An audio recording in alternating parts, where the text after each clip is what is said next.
बिस्मिल्लाहिर्रहमानिर्रहीम बिस्मिल्लाहिर्रहमानिर्रहीम। जैसे कि हमने अकाउंटिंग के लास्ट लेक्चर में कुछ पॉइंट्स डिस्कस किए थे, जिसमें सबसे पहले था कंपनी, सेकंड पॉइंट था types of company and then था formation of public limited company. अब हम इसको नेक्स्ट कंटिन्यू करेंगे। अब नेक्स्ट हमारा सबसे फर्स्ट टॉपिक है वो है शेयर्स। शेयर्स क्या है? Portion of capital divided into smaller units. कहता है कि कैपिटल को स्मॉलर यूनिट्स में जब डिवाइड कर देते हैं वो हमारा शेयर्स कहलाता है। इसका मतलब क्या है? इसका मतलब है एक कंपनी का कैपिटल यानी सरमाया है फॉर एग्जांपल 10 लाख।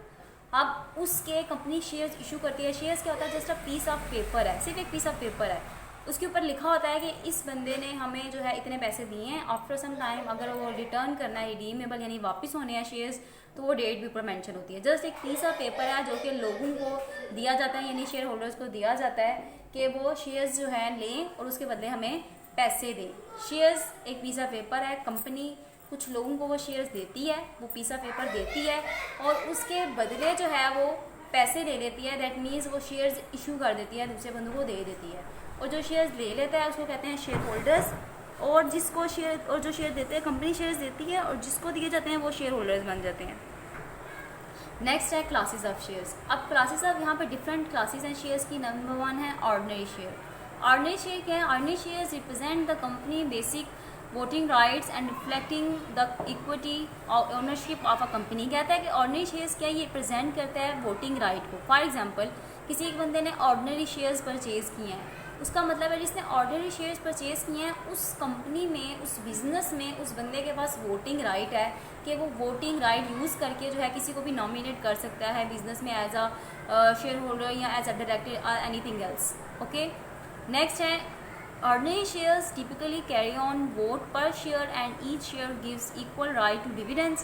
कहते हैं कि जितने शेयर्स उसने लिए होते हैं ना उस बंदे के पास उतना ही राइट होता है कि उसको डिविडेंड भी मिले। डिविडेंड क्या है? वो पैसा जो कि शेयर्स के ऊपर एक्स्ट्रा मनी जो शेयर्स के ऊपर शेयर होल्डर्स को मिलती है वो डिविडेंड होता है। ठीक है, उसको एक एज अ प्रॉफिट इसको यूज़ कर सकते हैं वर्ड में कि ये प्रॉफिट होता है। फॉर एग्जाम्पल मैंने एक कंपनी को 100 रुपया दिया है, उससे एक शेयर ले लिया है। फॉर एग्जाम्पल एक शेयर 100 रुपये का है, 100 रुपया मैंने उसको दे दिया, शेयर ले लिया है।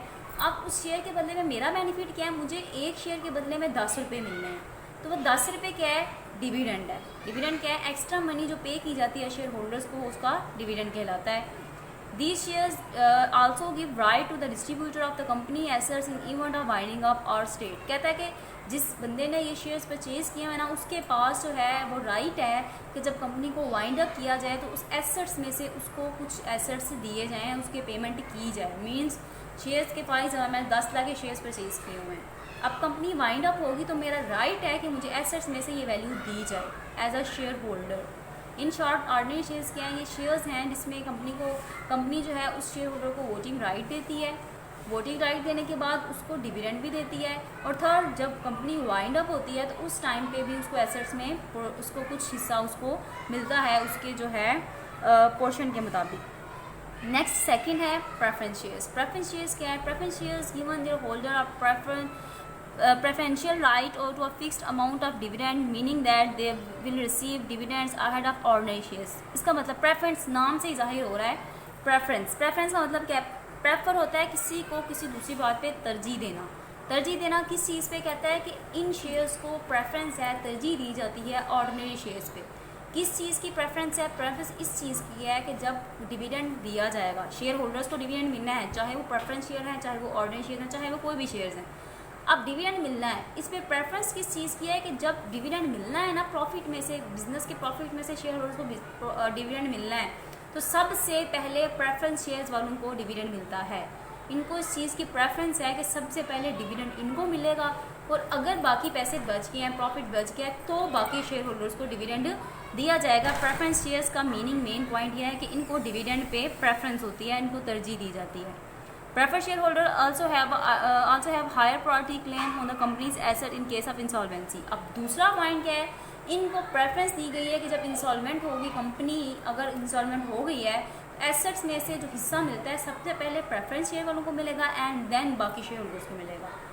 2 पॉइंट्स हैं। नंबर 1 पे प्रेफरेंस शेयर वालों को प्रेफरेंस होती है डिविडेंड पे, सेकेंड जो होती है एसेट्स ऑफ द कंपनी पे। नेक्स्ट है जी non-voting shares। Non-voting shares do not give the holder any voting rights in the company This means that the holder is entitled to a portion of the company's capital but it's not able to take part in its general meetings. जैसे कि हमने पहले discuss किया था, ordinary shares में क्या था, उसको राइट दिया जाता है, वोटिंग राइट दिया जाता है कि वो जनरल मीटिंग्स में आके अपना वोटिंग राइट यूज़ कर सकता है, जबकि नॉन वोटिंग शेयर्स में उसको वोटिंग राइट नहीं दिया जाता। वो सिर्फ उसको एक एज अ शेयर होल्डर कहते हैं कि ये शेयर होल्डर है, लेकिन उसके पास कोई वोटिंग राइट नहीं होता कि वो जनरल मीटिंग्स तक अटेंड नहीं कर सकता। जैसे कहते हैं नाम का शेयर होल्डर होना, सिर्फ वो एक ब्राय नाम एक शेयर होल्डर है। नेक्स्ट है जी redeemable shares. Redeemable shares are shares that can be bought back by the company at some point in the future. The redeemable shares can either be fixed in advance, for example 3 years from the date the share is issued, or decided at the company's discretion. The redemption price is usually the same as the issue price but not necessarily. इसका main point क्या है? Redeemable का मतलब क्या है? इसका मतलब है काबिले वापसी। ठीक है, ये वो शेयर्स होते हैं जिनको वापस किया जाना होता है। हर शेयर को रिटर्न नहीं किया जाता। कुछ शेयर्स होते हैं जो कि लार्ज टाइम के लिए होते हैं, जब तक कंपनी वाइंड अप नहीं होती इसको वापस नहीं किया जाता। कुछ शेयर्स होते हैं, जबकि रिडीमेबल शेयर्स के हैं जिनको after some time, after certain date हम वापस कर सकते हैं। फॉर एग्जांपल मैंने एक कंपनी से 10 शेयर्स परचेज़ किए हैं, अब उसके ऊपर मेंशन होगा कि 3 साल बाद ये शेयर्स आप हमें वापस करेंगे। अब 3 साल बाद जब मैंने उनको शेयर्स वापस करने हैं, अब ये डिपेंड करता है कि क्या मैं उसी वैल्यू पर करूँगी जो मैंने इस पर परचेज़ किए हैं। यानी फॉर एग्जांपल 100 रुपये का शेयर था, मैंने 100 रुपये का एक शेयर परचेज़ किया था, तो जब वापस करना है ज़रूरी नहीं कि मैं 100 रुपये का ही उसको वापस करूँ। ये डिपेंड करता है कि मे बी मैं उसको 105 का कर दूँ, 90 का कर दूँ, that's depends upon the policy of the company. अब नेक्स्ट है जी डेफर्ड शेयर्स। डेफर्ड शेयर्स क्या हैं? Deferred shares carry few rights than ordinary shares and can include, कहते हैं कुछ राइट्स ऐसी हैं जो कि ऑर्डिनरी शेयर्स की तरह इसको भी दिए जाते हैं। वो क्या है? सबसे पहले कह रहा है shares in which dividends are only paid after all the classes of shares have been paid. कहता है कि बाकी सब शेयर होल्डर्स को डिविडेंड पे कर दिया जाता है, इसको सबसे लास्ट पे डिविडेंड पे किया जाता है। इसकी ये एक जो है पॉइंट है। सेकंड है shares in which dividends are only paid after a certain date और इवन, कहता है इसके अंदर डिसाइड होता है कि इस डेट के बाद या इस काम के बाद आपको डिविडेंड मिलेगा, इसमें डेट भी डिसाइड होती है। Shares that are not tradable until a certain date, such shares are usually issued to employees in order to give them a long-term interest in the company and to increase their loyalty.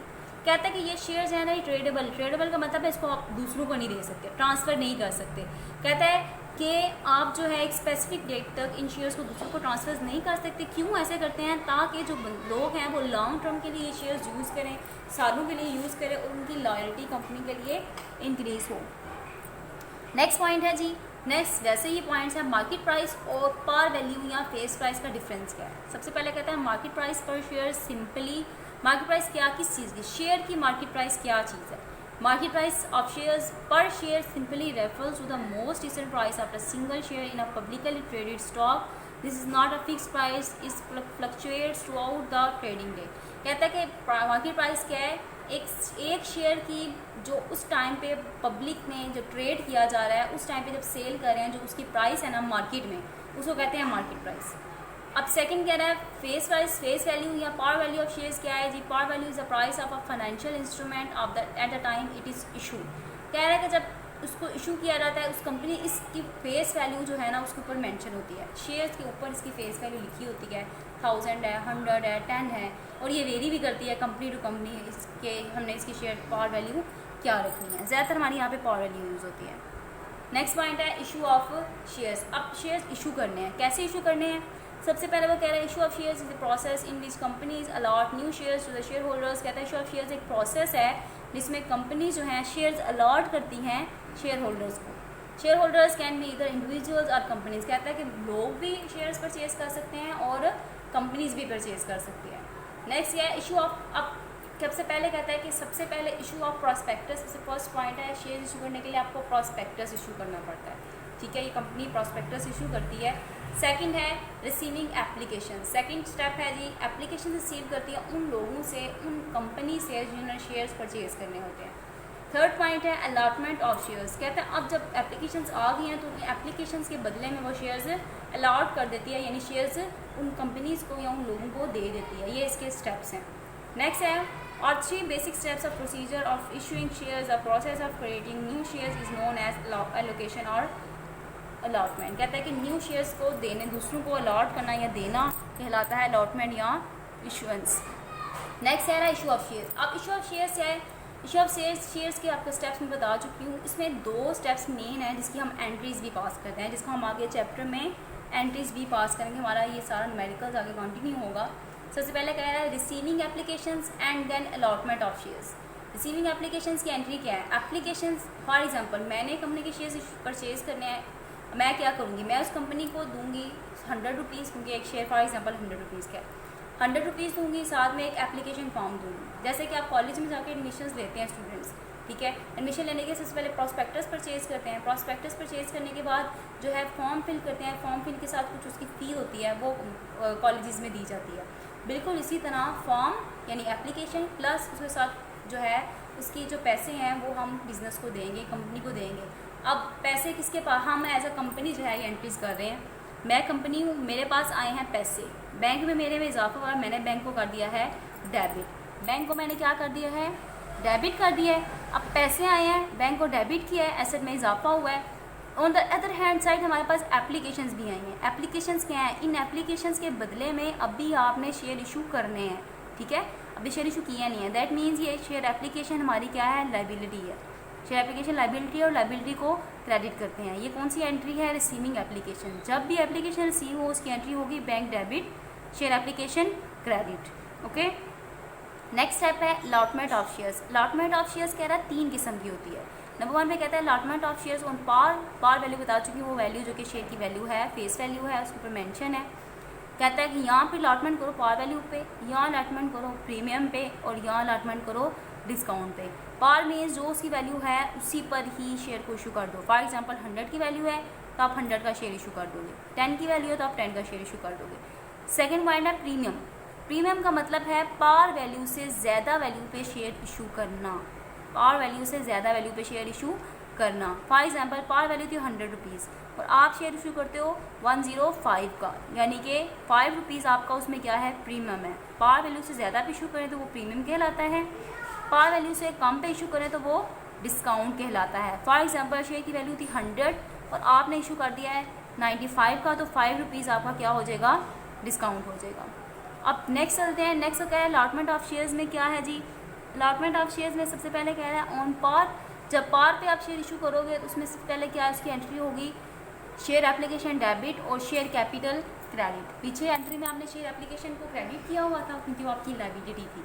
अब आपने उसके बदले में shares issue कर दिए हैं तो आपने शेयर एप्लीकेशन को डेबिट कर दिया है और शेयर कैपिटल, जिस शेयर के हमेशा जब भी शेयर इशू करने हैं आपने हमेशा जो है शेयर कैपिटल को ही क्रेडिट करना है। शेयर्स अलॉट कर दिए हैं तो शेयर्स अलॉट करने के बाद आपने क्या किया है जी? शेयर एप्लीकेशन डेबिट और शेयर कैपिटल क्रेडिट, ये एंट्री है पार पे इशू करने की। नेक्स्ट वो कह रहा है प्रीमियम। प्रीमियम पे जब शेयर इशू करते हैं उसकी एंट्री है share application debit, share capital credit. ये तो सेम है, डिफरेंस क्या है यहाँ? Share application debit, share capital credit और शेयर प्रीमियम क्रेडिट, ये एंट्री है प्रीमियम पे शेयर इशू करने की। अब इसमें नेक्स्ट पॉइंट है डिस्काउंट। डिस्काउंट पे जब शेयर्स अलॉट किए जाते हैं तो हम लोग वही सबसे पहले शेयर एप्लीकेशन को डेबिट करते हैं, शेयर कैपिटल को। ये हर एंट्री में होगा, share application debit, share capital credit. अब डिस्काउंट जो है हमारा एक्सपेंस होता है। इशू किए हैं आपने शेयर्स, आपने कंपनी ने 100 के शेयर इशू करने थे जबकि कंपनी ने आपको शेयर दिया है 90 का, तो 10 रुपये जो है वो कंपनी का एक्सपेंस है यानी कि डिस्काउंट है। उसको हम एक्सपेंस हमेशा हमारा डेबिट होता है, उसको हमने डेबिट कर दिया, तो ये हमने अलॉट कर दिए हैं शेयर्स किस पे? डिस्काउंट पे। अब नेक्स्ट जो है नेक्स्ट पॉइंट है वही बात, शेयर कैपिटल क्या होता है? Capital of a company that comes from the issue of shares. कहता है कि जब शेयर्स को इशू किया जाता है उसके बदले में जो पैसा आता है उसको हम कहते हैं share capital. Share capital is the money of a company raise by issuing common or preferred stock. कहते हैं कॉमन शेयर या प्रेफर्ड शेयर जो है इनको इशू किया जाए उसके बदले में जो पैसे आते हैं उसको कहते हैं शेयर कैपिटल। शेयर प्रीमियम क्या होता है? The amount by which the amount received by a company for a stock issue exceeds is face value और is the amount received by company over and above the face value of the shares. कहता है कि अगर एक face value 100 rupees की है उसके ऊपर जितना भी पैसा मिलेगा ना एक्स्ट्रा मनी, तो वो हमारा क्या कहलाएगा? Share premium. इन सब पॉइंट्स में अगर आपको कोई इशू है तो जब जूम क्लास होगी हम इंशाल्लाह उसमें डिस्कस कर लेंगे।